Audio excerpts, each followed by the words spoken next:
Alors ensuite, on a, je crois, un camarade ou un collègue qui s'appelle Noman. Noman, est-ce que tu es avec nous? Je suis là, bonsoir à toutes et tous. Est-ce que tu nous entends, Noman? Noman, écoute, tu es donc photographe, en particulier photographe militant. Tu t'es intéressé depuis un certain temps, c'est-à-dire depuis ta jeunesse, à tout ce qui est phénomène de répression policière, si je me souviens bien, puisqu'il y avait eu un portrait de toi dans Les Inrecuptibles, où tu expliquais un petit peu ce qui t'était arrivé. Aujourd'hui, on est dans la situation où nous sommes. Comment tu vois les choses? Excuse-moi, j'entends très mal. Voilà, tu l'entends très mal. Donc je vais essayer de parler très très fort.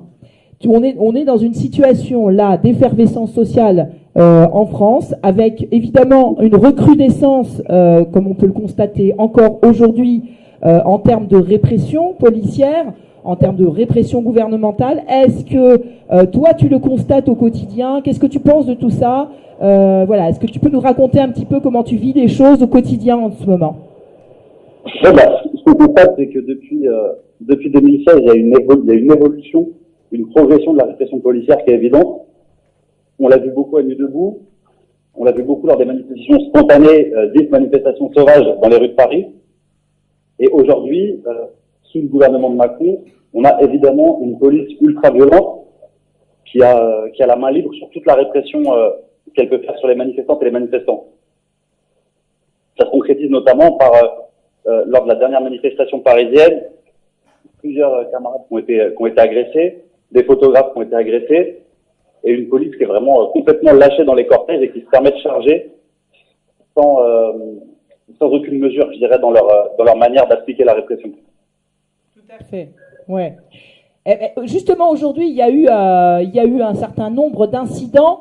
J'espère que tu m'entends bien. Donc, en l'occurrence, à Nanterre, cet après-midi, où 5 personnes militantes, 5 étudiants militants, ont été interpellés au motif simplement qu'ils occupaient l'université.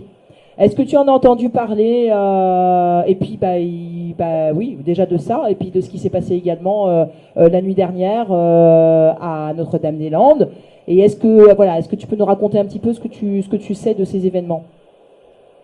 Bon, alors, ce qui se passe à Notre-Dame-des-Landes, depuis ce matin, on sait que 2500 gendarmes sont arrivés sur la ZAD pour l'évacuer. On imagine bien que 2500 gendarmes, à 3h30 du matin, sur une zone comme la ZAD, ils sont pas venus pour distribuer des croissants et dire aux gens qu'ils sont les bienvenus.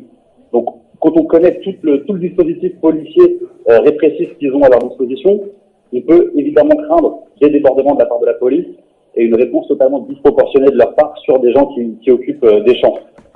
Ensuite, sur ce qui se passe à Nanterre, on a donc dans la continuité d'un mouvement social qui commence avec rappelons-le, des facs qui sont occupés ou bloqués à travers toute la France, des salariés qui bloquent. Alors c'est pas que les cheminots, c'est aussi les salariés d'Air France. Je crois que Nathalie, t'es bien placé pour le savoir. C'est aussi les postés du 92, c'est aussi les gens de Carrefour. Donc on a un mouvement social qui est en train de prendre, et la seule réponse qu'a trouvé le gouvernement à ce mouvement social, c'est aujourd'hui d'attaquer sur tous les fronts. C'est clair. Sur tous les fronts, c'est que de manière consécutive, ou en tout cas en parallèle, ils arrivent à attaquer la ZAD, ils arrivent à attaquer les étudiantes et les étudiants qui occupent. Donc là, c'était Nanterre.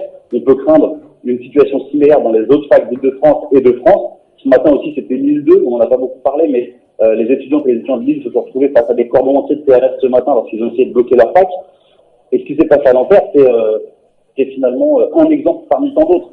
Et en effet, c'est un exemple un peu plus fort, parce qu'aujourd'hui, on a des étudiantes et des étudiants qui sont encore en garde à vue, il me semble, sauf mise à jour très récente des dernières minutes, mais il me semble qu'ils sont encore en garde à vue. Et on a eu des étudiantes et des étudiants qui se sont fait physiquement réprimés. Et ce qu'on peut craindre par la suite des jours à venir, c'est non seulement de la répression physique, mais également de la répression juridique et judiciaire. Et c'est ce qu'on peut voir déjà s'appliquer. Mais là, on sait que ça va, sans être devin, on sait que ça va arriver sur les jours à venir. Noman, tout simplement parce qu'on va bientôt passer la parole à une camarade étudiante qui nous appelle ou quelqu'un qui nous a appelé. Excuse-nous pour donc du coup, ça va faire une transition plutôt. Je crois que tu fais des super photos. N'hésite pas de temps en temps à venir nous en mettre une ou deux sur la page du Forum des luttes avec plaisir. Si on peut relayer le travail que tu fais en même temps, ça on le fera avec plaisir. Avec plaisir. Et puis, attends, on va essayer de voir si on peut brancher une étudiante tout de suite, comme ça on va voir si on peut vous mettre à l'antenne ensemble.